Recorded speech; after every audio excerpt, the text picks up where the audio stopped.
आगे का टॉपिक है जल, संभावित जल समस्या। जल की समस्या यही है कि एक तो इसकी गुणवत्ता, जो इसकी क्वालिटी है वो डिटेरियोरेट हो रही है, लगातार ख़राब हो रही है, और इसकी उपलब्धता भी कम हो रही है।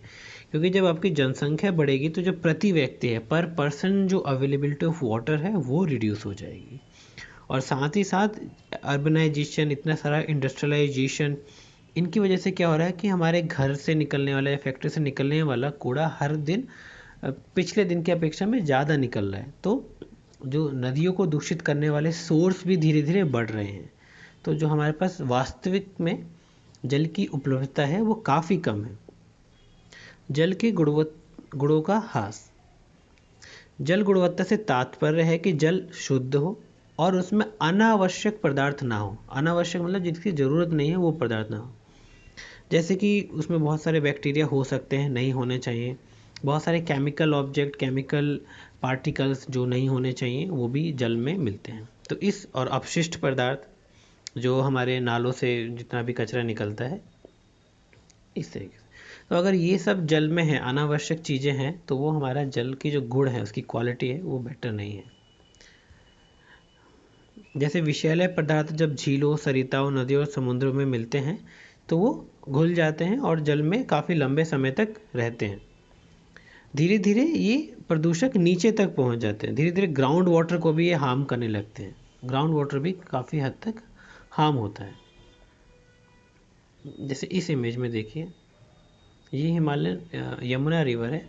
इस पानीपत से लेके इस एरिया में ये काफ़ी ज़्यादा प्रदूषित है। यमुना भारत की सबसे ज़्यादा प्रदूषित नदी है।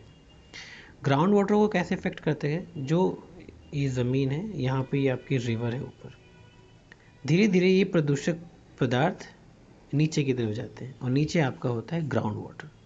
तो ग्राउंड वाटर भी इसके कंटेमिनेशन का या प्रदूषण का शिकार हो जाता है।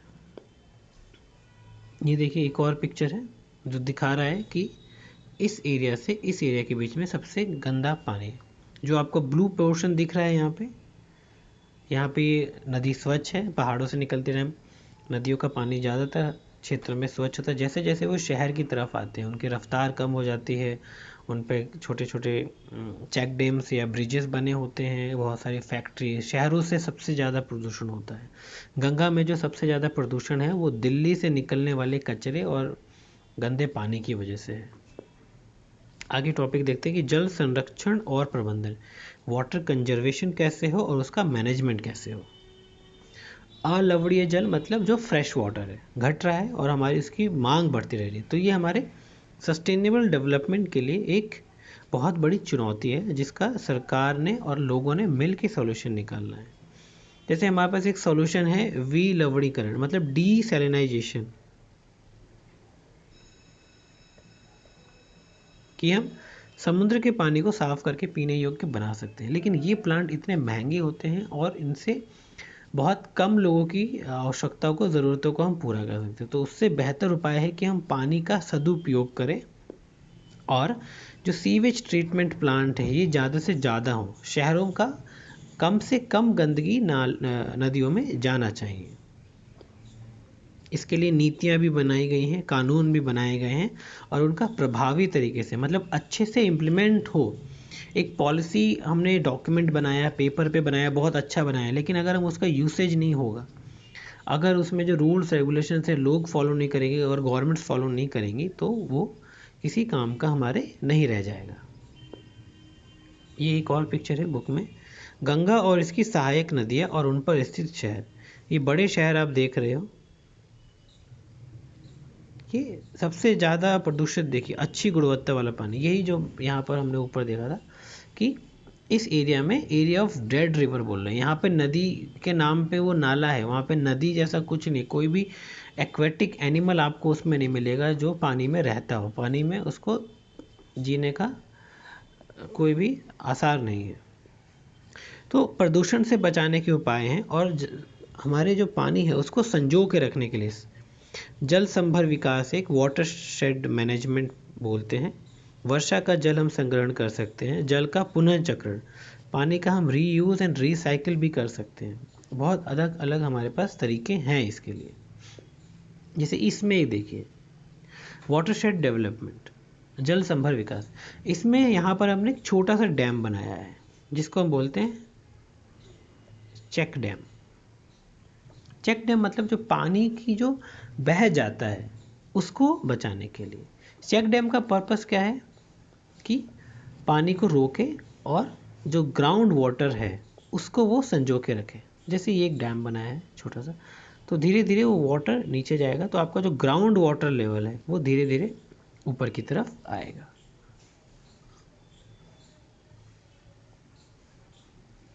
ये फिर से देखिए एक रिवर मैप है पॉल्यूटेड रिवर का। जितना ज़्यादा लाल है उतना ज़्यादा वो पॉल्यूटेड रिवर है। यहाँ पर आप यमुना देख सकते हैं, यहाँ पर ये गोदावरी रिवर है, कावेरी, ये काफ़ी पॉल्यूटेड रिवर है। जल प्रदूषण का निवारण। अब जल प्रदूषण को हम निपटने के क्या क्या तरीके हैं। पहाड़ी क्षेत्र में हमने देखा है कि हमारा पानी साफ़ होता है, लेकिन अभी भी आप देखेंगे कि जितने भी टूरिस्ट लोग जाते हैं कैंप साइड, जो टूरिज़्म एक्टिविटी होती है वहाँ पे कचरा, आग जलाना, अभी भी वहाँ पे भी बहुत सारे तरीक़ों से गंदगी फैलाई जाती है, प्रदूषण किया जाता है और नदियों के पानी को ख़राब किया जाता है। इसके अलावा सोर्सेस क्या हैं, और घरेलू और औद्योगिक क्षेत्र हैं जहाँ से नदियों का पानी प्रदूषित होता है, घर से निकलने वाले ये सब। नदियों में प्रदूषकों का संकीर्ण गर्मी के मौसम में बहुत अधिक बढ़ जाता है। गर्मी के टाइम पे नदी का बहाव कम होता है, पानी कम होता है, तो जो उसमें प्रदूषण है, प्रदूषण बहुत ज़्यादा। अभी आप देखेंगे यमुना का पानी बहुत काला है, लेकिन समर में जब बारिश हो रही होती है लगातार पहाड़ों पे तो मिट्टी मिट्टी सा हो जाता है, मतलब उस समय वो नदी एक तरीके से साफ़ हो रही है और अभी काली। CPCB एक संस्था है, central pollution control board, CPCB एक राष्ट्रीय लेवल की संस्था है जो मेजर रिवर्स पे जहाँ पे प्रदूषण के सोर्स है वहाँ पर उसको वो मॉनिटर करते हैं। अलग अलग जगह पे उनके रिसर्च स्टेशन होते हैं जिसके द्वारा वो मॉनिटर करते हैं कि पानी में अलग अलग कैरेक्टरिस्टिक्स हैं कि O2 कितना है, बायोलॉजिकल ऑक्सीजन डिमांड कितनी है, इसमें टर्बिडिटी कितनी है। जो हम एक साफ़ पानी की एक कैरेक्टरिस्टिक्स होती है वो उसको हम कंपेयर करते हैं फिर कि कहाँ का पानी कितना ज़्यादा गंदा है। जैसे दिल्ली और इटावा के बीच यमुना नदी सबसे ज़्यादा गंदी है। दूसरी प्रदूषित नदियों में आप देख सकते हैं अहमदाबाद में साबरमती, इस रिवर को देखिए, ये साबरमती रिवर है। लखनऊ में गोमती, मदुरई, काली, वैगई, हैदराबाद, कानपुर, ये वो नदियां हैं जो बहुत ही ज़्यादा प्रदूषित हैं। और भौम जल में जो ग्राउंड वाटर में क्या दिक्कत आ रही है, दो चीज़, फ्लोराइड और आर्सेनिक। फ्लोराइड हमारे इस क्षेत्र में ज़्यादा फ्लोराइड है, आर्सेनिक वेस्ट बंगाल और बिहार, इन दो क्षेत्रों में ज़्यादा है। वैधानिक संस्थाएं मतलब एक गवर्नमेंट बॉडीज़, जैसे हमने लॉ भी बनाया कि जल अधिनियम 1974, पर्यावरण सुरक्षा अधिनियम, और इसके अंदर बहुत सारे कानून हैं। इनका उद्देश्य ये था कि हम कम से कम प्रदूषित नदियाँ हों, प्रदूषण पर रोक लगे और इसमें जो प्रदूषण फैला रहे हैं उनको सज़ा भी मिले। जागरूकता भी इसमें एक बहुत बड़ा हिस्सा था, लोगों को जागरूक करने की, ताकि लोग अपने हिस्से का प्रदूषण कम कर सकें, लोगों की भागीदारी हो।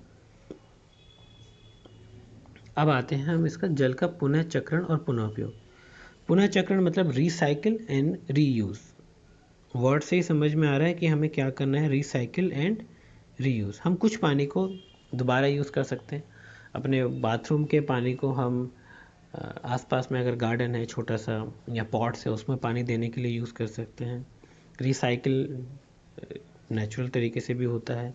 उद्योगों के लिए बहुत कंडीशंस है कि पानी को वो साफ़ करके भेजेंगे, लेकिन हर कोई कानून उस तरीके से नहीं मानता या उसका इम्प्लीमेंटेशन या उस पर काम करने वाले लोगों की भी कमी है कि हमने लॉ बनाया है, लॉ को इम्प्लीमेंट करने के लिए हमें देखना होगा कि क्या सभी फैक्ट्रियाँ उस लॉ के अनुसार काम करें। हमारे पास उतना स्टाफ नहीं है, विजिलेंस उस तरीके की नहीं, तो बहुत सारी कमियां रह जाती हैं। लेकिन सभी का इसमें नुकसान भी है, लेकिन इसका सॉल्यूशन भी तभी निकलेगा जब सभी लोग इसमें भागीदार होंगे। जल संभर प्रबंधन, वाटरशेड मैनेजमेंट, ये सबसे इम्पोर्टेंट टॉपिक है इस चैप्टर का। इसका अर्थ है कि जो धरातलीय जल है और जो भौम जल है, हम उसको बेटर यूज़ करें, बेटर मैनेज करें। इसके अंतर्गत अलग अलग तरह की स्कीम है। जैसे पहला है कि बहते हुए जल को रोकना। जो पानी आपका बारिश के टाइम पे नालियों के थ्रू या नदियों के थ्रू बह जाता है, हम पहले तो उसको कंट्रोल करें। जैसे कि एक छोटा सा चेक डैम हमने बनाया। जैसे ये पहाड़ पे, अगर पहाड़ पे सिचुएशन ये है, बारिश का पानी सारा नीचे चला जाएगा, लेकिन अगर हम पहाड़ पे छोटे छोटे ग्रूव्स बना दें,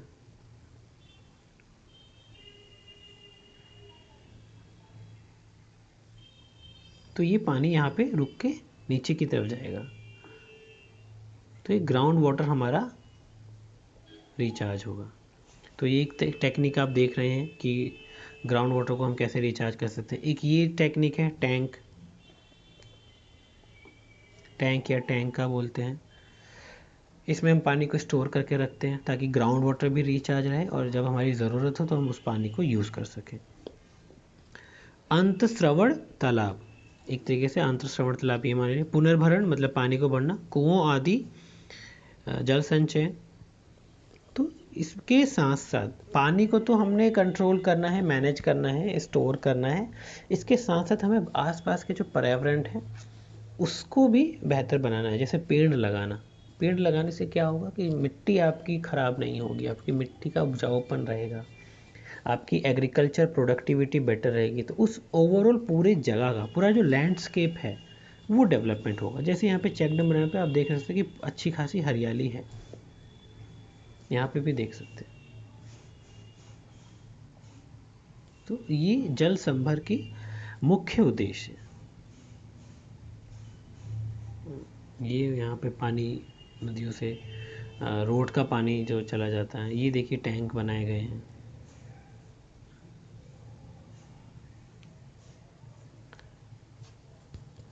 जहाँ से वर्षा का पानी नीचे तक जाता है। ये छोटे छोटे चेक डैम्स हैं, देखिए पानी स्टोर करके। ये एंशिएंट पुराने मंदिरों के साथ आपने देखा होगा, साउथ के जो मंदिर हैं वहाँ पे देखोगे पानी बहुत ज़रूरी है। साउथ के टेम्पल में आपको दिखेगा कि ज़्यादातर टेम्पल्स के बीच में बहुत बड़ा क्षेत्र है जहाँ पर पानी है, क्योंकि पानी साउथ इंडिया में की कमी है। तो प्राकृतिक संसाधनों को भी हमें देखना है, पुनरुत्पादन, दोबारा यूज़ कर सके, विवेकपूर्ण यूज़ कर सके, ये सब। तो इसी जल संभर प्रबंधन के लिए केंद्र सरकार और राज्य सरकार बहुत सारे कदम उठाती है। उसमें से एक प्रोग्राम केंद्र सरकार ने चलाया जिसका नाम है हरियाली।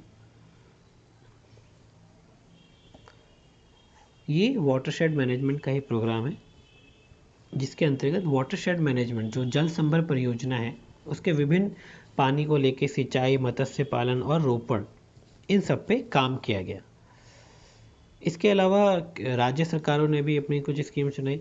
जैसे नीरू मीरू आंध्र प्रदेश में किया गया, अरवाड़ी पानी संसद अलवर जिला जो है राजस्थान का, वहाँ पे किया गया। लोकल तरीके भी हैं। जैसे ये तमिलनाडु का इमेज है। तमिलनाडु में क्या है कि जो आप जब भी घर बनाएंगे तो water conservation is mandatory. Water conservation mandatory है, आपको ये जब भी आप घर बनाएंगे ये कंपलसरी है। इसमें जनता का सहयोग भी बहुत ज़रूरी है।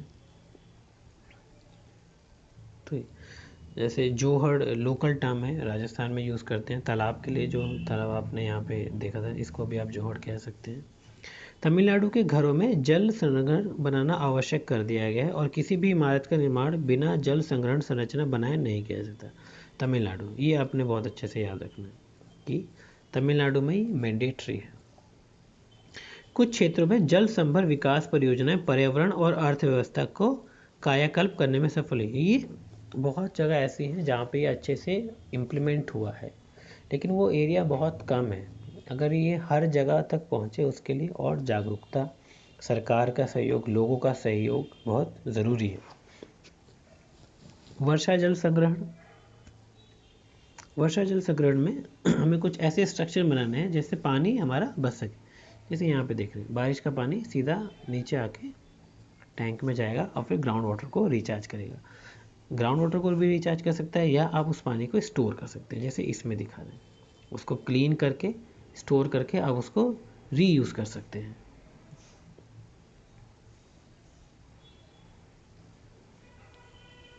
कुंड एवं टांका, ये पुरानी टेक्निक है जो अभी भी यूज़ किए जाते हैं लोगों के पानी स्टोर करने में। अब रालेगढ़ सिद्धि अहमदनगर में है। रालेगढ़ सिद्धि एक जगह है अहमदनगर डिस्ट्रिक्ट में, जहाँ पे सिचुएशन का एक बेस्ट एग्जांपल हमें दिखता है। जल संभर परियोजना का बेस्ट एग्जांपल दिखता है कि यहाँ पे 20-25 सालों में ही जल संभर की जो टेक्निक है, जैसे चेक डैम बनाना, पौधे लगाना, लोगों को जागरूक करना, लोगों के आवाज़ को सुनना, लोगों को मीटिंग करना, उसके बाद उनसे तरीके निकलवाना, इस सारे तरीके से इस जगह की सिचुएशन बदल गई है। तो ये तरीका है। जैसे यहाँ पे देख रहे हैं ये फ़ोटो अन्ना हजारे की, ये रालेगढ़ सिद्धि से ही है। इन्होंने ही वहाँ पे इम्प्लीमेंट किया था कि कैसे इसको हम बेटर कर सकें। ये अलग अलग तरीके हैं कि हम पानी को कैसे स्टोर कर सकते हैं पुनर्भरण से। अब 2002 में एक राष्ट्रीय जल नीति आई गई, जिसका मुख्य उद्देश्य था कि सबसे पहले पेयजल, पानी के पीने के पानी को सबसे ज़्यादा इम्पोर्टेंट, उसके बाद हम सिंचाई को इम्पोर्टेंस देगा, फिर जल शक्ति, नौकायन और औद्योगिक और अन्य पर। ये ऑर्डर में है, क्रम है कि पेयजल सभी लोगों के पास पानी की उपलब्धता हो। आपने बहुत सारी इमेजेस देखी है वाटर स्कैरसिटी को लेके कि लोग पानी के लिए काफ़ी दूर जा रहे हैं, लंबी लंबी लाइनें होती हैं, भीड़ भाड़, आपको लोगों से जूझना पड़ता है, आपको वेदर से जूझना पड़ता है पानी के लिए।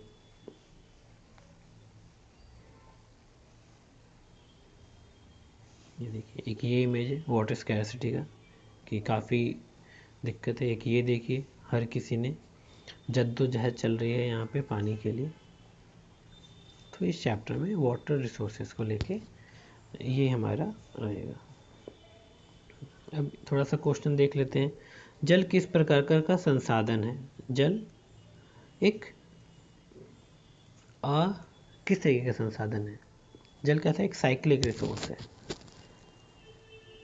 नवीनीकरण है या अनवीनीकरण है, जैव संसाधन है, ये आपका आएगा जैव संसाधन। दक्षिण भारत में से किस राज्य ने भौम जल का उपयोग इसके कुल भौम जल के संभाव्य से ज़्यादा है? ये आपको पता करना है। देश में प्रयुक्त कुल जल का सबसे अधिक समानुपात निम्नलिखित सेक्टर में से किस में सबसे ज़्यादा यूज़ किया जा रहा है? सिंचाई में।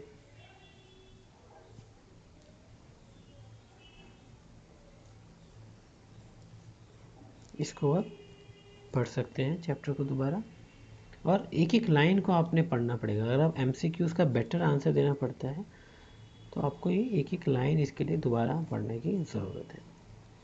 Thank you.